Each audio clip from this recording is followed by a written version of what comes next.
Hello guys आज हम finally गाड़ी आनिया जाऊँ जहाँपाई आम अपेक्षार बसु भाई आसिले आम बाहर जीवु भाई आमर ये पानी बोतल धरिकी आराम से आसुँच ठंडा पानी बोतल धरिकी आसुँच लुकटा देखिपारे आपड़ केमती अनेबे आमर ये होती कारी साहब आम ये आसी पहुँची गलु जगन्नाथ मोटर्स पायलट आसिफ सहित आम ये एंट्री नबु बर्तमान आप गाड़ी सब देखिपे डाला गाड़ी सब ये स्टक हेवी अच्छी दबंग एंट्री आमर दीज हेवी पायलट नौ आमर बर्तमान ये पहुँची गलु आम राबिट पाखे आम राबिट ये ठिया आम अपेक्षार आपड़ देखिपारे राबिट्र नुआ काच भी पड़ जाइए नुआ काच सहित आमर गाड़ी काम भी आउ कि रही जाता आम से कम को करेबू गाड़ी बर्तमान सफा सुतरा करने भी दिखाई कि गाड़ी सफा करना बहुत दुखित आम तापाई ए काच ये आम चेंज होगी पड़ी आम या जीवु सांगे आमर कौटी जंगल देखिए गोटे फोपाड़ी देवु आउ बर्तमान आमर पायलट आसिप गाड़ी चेकिंग कर कौन सब कम कर कौन ना ये सीट टोटाल कम करनी आसिप ये निराश होगी निजे मन को भांगी नहीं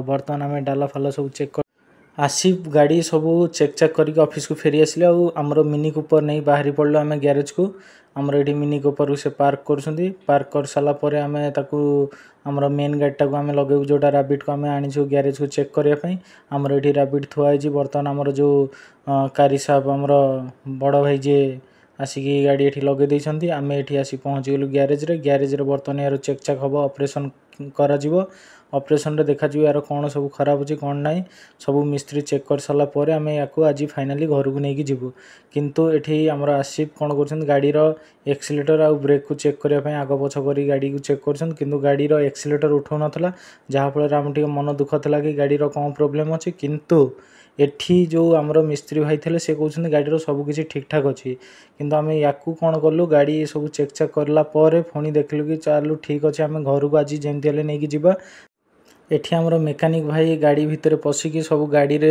ऑयल दौरान तार सब चेक कर गाड़ी रे ब्रेक कहीं हार्ड हो कौन हो कहया था गाड़ी बहुत दिन है ठिया होता जहाँफल गाड़ी न चलिकी एमती आमको तो मैंने जो अंध को दिह शिखेला परिका सब गप शुणाऊँ समस्ते आम तो पैसा देकी जो नामटा नहींचु आ कौन करवा तो ताको आम फाइनाली आज जहाँ जमी करी गाड़ी नवा कथा गाड़ी नहीं आम जीवु घर को गाड़ी नहीं गलापर आम जहाँ खर्च हम जहाँ 2000-5000 एक्सट्रा लगे आम गाड़ी किंतु नीट एंड क्लीन सफा सुतरा करी पूरा नुआ करदेबू आपन गाड़ी सबकि वीडियो अपडेट दिज्व आपन आम चैनल को सब्सक्राइब कर रखते आम बाहरी पड़लु बर्तमान खाइबापी आमर मिनी कूपर आमर राइडर जी होती आमर मेन कारी साहब से बर्तमान गाड़ी को चलाउछंती बिना एसी रे जोटा झाड़ नाड़ होगी से माने जो झाड़टा खाली माने जो पोछी पकाउथले गामछारे तो से देखो रेवेन आमर सनग्लासेस मारिकी पूरा गाड़ी चला आम दीज बसचु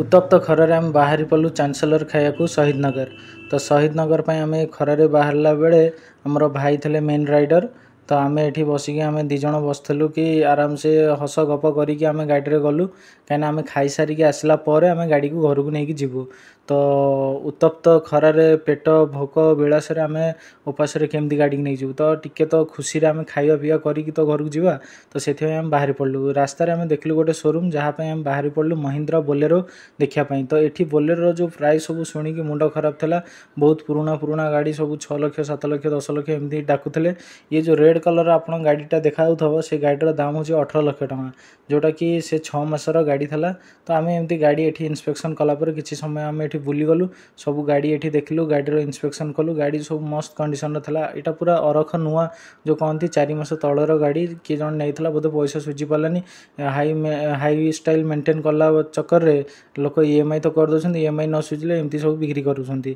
गाड़ी देखा सरलापर आम बाहरी पड़लु मार्केट बिल्डिंग खायापाई किंतु आसलु शहीद नगर जो थे चांसेलर खाई था किंतु भाई आमर कहले कि बर्तमान गोटे बाजुची कौन खाया टी चलो जी मार्केट बिल्डिंग आड़े बुलिकी आसला से भोक भी लगे खाई पीकी 2टा-3टा बेले आम बाहर जीवु गाड़ी नहीं तो बर्तमान आम मास्टर कैंटीन देकी सर्टकट रास्त पशिगलु आमर मार्केट बिल्डिंग मार्केट बिल्डिंग ठी आम पहुँची गलु ये आमर दबंग स्टाइल रे दी भाई आमर एंट्री करमर ये देखते उत्तप्त खरार लोक केमती ठिया कि माने सब किणाकिणी चली जोटा कि रज टाइम थाए से रज टाइम लोक कौन कर खरारे भी माने जो बुली बुलिकी माने किणा बिका चली तो ये गरम आम बुली पार्नु तो आम मिछिका कौन कलु सब शोरूम भितर पशिलु टे थंडारे बुली बुलिकी आसला आम बाहरी पड़लु पुणी शहीद नगर जो थे आम खाया पीवा कर सारापर आम बाहर जीवु ଆମ ଗାଡ଼ି ନେବା ପାଇଁ। ତ ଏଠି ବର୍ତ୍ତମାନ ଦେଖନ୍ତୁ କି ଭିଡ଼ରେ ଲୋକ ସବୁ ମାନେ କିଣାବିକା କରୁଛନ୍ତି। ଏଠି ଲୋକମାନଙ୍କୁ ମାନିବାକୁ ବି ପଡ଼ିବ, ଖରାରେ ବୁଲୁଛନ୍ତି।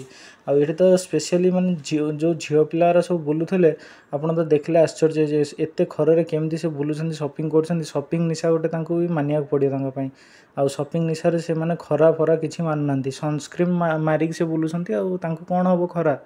କଡ଼୍କନା ଆଡ଼େ ଚାଲିଲୁ, କଡ଼୍କନାରୁ ଆମେ ପଶିଲୁ ଭିତର ଆଡ଼େ। ଭିତରେ ପଶିଲା ପରେ ଆମେ ଏଠି ଆସି ପହଞ୍ଚିଗଲୁ ଚାନ୍ସେଲରରେ।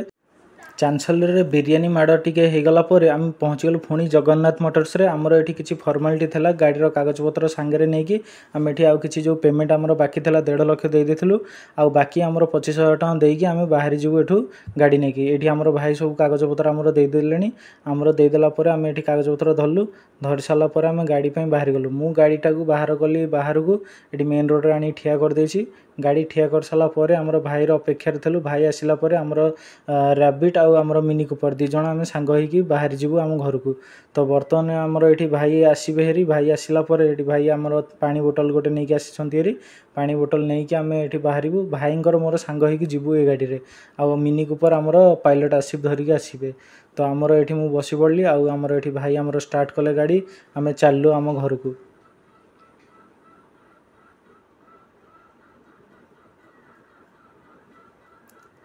ये उत्तप्त खरारे देखंतु केही गोटे लोक नाहांती रास्ताରେ। ଆମେ ପୁରା ବିନ୍ଦାस ହେଇ ଚାଲୁ। ଭାଇଙ୍କର ଯେଉଁ ଷ୍ଟାଇଲ୍ ମାନେ ଯେଉଁ କହିଲା କି ସେ ଯେଉଁ ଲୁକ୍ ଦେଉଛନ୍ତି ବସ୍ ଚଲେଇଲା ପରିକା, ମାନେ ସେ ଫିଲିଙ୍ଗ ବି ସେମିତି ଲାଗୁଛି। ସେ ଗାଡ଼ି ଚଲେଇଲା ସେ ଫିଲିଙ୍ଗ ଲାଗୁଛି। ମାନେ ତାର ଗିଅର ଯେଉଁଟା ଅଛି ଡ୍ୟାସବୋର୍ଡ଼ରେ, ଆଉ ଗିଅର ପକେଇବାକୁ ବି ମାନେ ଯେଉଁ ହସ ବି ଲାଗୁଛି ତା ଦେହରେ। ଭାଇଙ୍କର ଷ୍ଟାଇଲ୍ଟା ଦେଖନ୍ତୁ ଏ ଗାଡ଼ିରେ, ମାନେ କେଉଁ ପ୍ରକାର ସେ ଷ୍ଟାଇଲ୍ରେ ବସିଛନ୍ତି। ହସ ଦେଖୁଛନ୍ତି ତ ଭାଇଙ୍କର। ତ ଏମିତି ହେଇକି ଆମେ ମଜାମସ୍ତି କରିକି ଘରକୁ ରିଟର୍ନ ଆସୁଛୁ। ରାବିଟ୍ ଆମର ଦୌଡ଼ି ଦୌଡ଼ି ଚାଲିଛି, କିନ୍ତୁ ମିନି କୁପରର ଦେଖା ନାହିଁ। ପଛପଟେ ଆମେ ଖୋଜି ଚାଲୁଛୁ ଯେ ମିନି କୁପର କେଉଁଠି ଅଛି, କିନ୍ତୁ ମିନି କୁପରର ଦେଖା ନାହିଁ। ତ ଆମେ ଏମିତି ମିନି କୁପର ପାଇଁ ଅପେକ୍ଷାରେ ବସିଥିଲୁ କି ମିନି କୁପର କେତେବେଳେ ଆସିବ ଆମ ସାଙ୍ଗରେ ଯିବ। କିନ୍ତୁ ଅପେକ୍ଷା ଦେଖୁ ଦେଖୁ ଆମେ ଆସିକି ଏମିତି ପହଞ୍ଚିଗଲୁ ପେଟ୍ରୋଲ ଟାଙ୍କି ପାଖରେ। ତ ପେଟ୍ରୋଲ ଟାଙ୍କି ପାଖରେ ଆମେ ଏଠି ବସିଲା ପରେ ଆମର ଲର୍ଡ଼ ଅଲ୍ଟୋ ଏଠି ଠିଆ ହେଇଛନ୍ତି, ଯେଉଁଥିରେ ପ୍ରେସର ଦିଆହେଉଛି। ତ ପ୍ରେସର ତାର ଦେଇ ସାରିଲା ପରେ ଆମର ଏଠି ରାବିଟ୍ରେ ବି ପ୍ରେସର ଦିଆଯିବ। ତ ସେତିକିବେଳେ ମୁଁ ମିନି କୁପରକୁ କଲ୍ କଲି। ମିନି କୁପରକୁ ଆମର ପାଇଲଟ ଆସିଫ୍ ଧରିକି ଆସୁଛନ୍ତି। ମିନି କୁପର ଏଠି ଏଣ୍ଟ୍ରି କଲେ ପେଟ୍ରୋଲ ଟାଙ୍କିରେ, ତାର ବି ପ୍ରେସର ଦିଆଯିବ କାହିଁକିନା ତେଲ ତା ଦେହରେ ଅଛି। ତ ପ୍ରେସର ଦେଇଦେଲା ପରେ ବାହାରିଯିବ। ଆମ ଭାଇ ଲଗେଇଦେଲେ ପ୍ରେସର ପାଇଁ, କିନ୍ତୁ ଏଠି କ'ଣ କରିଛନ୍ତି, ପ୍ରେସର ବାଲା ପ୍ରେସର ନ ଦେଇ ପାଣି ଆଣିବାକୁ ଗଲେ ହେରି। ତ ଭାଇ ଆମର ଏଠି ଟିକେ ରାଗି ଯାଇକି ଗାଡ଼ିଟାକୁ ଧରିକି ଯାଇଥିଲେ ହେରି। ଆଉ ଆମେ କ'ଣ କରିଥିଲୁ, ମିନି କୁପରରେ ଆମର କେବଳ ପ୍ରେସର ଦେଇକି ଆମେ ବାହାରିଥିଲୁ। ଭିଡ଼ିଓରେ ଏତିକି। ବର୍ତ୍ତମାନ ଆପଣ ଆମ ଚ୍ୟାନେଲକୁ ସବସ୍କ୍ରାଇବ୍ କରନ୍ତୁ ଆଉ ଆମ ସହିତ ଯୋଡ଼ି ହୋଇ ରୁହନ୍ତୁ। ସବୁ ଇନଫର୍ମେସନ୍ ପାଇବେ ଆଗାମୀ ଭିଡ଼ିଓରେ। ଏତିକି କହି ରହୁଛୁ, ଧନ୍ୟବାଦ।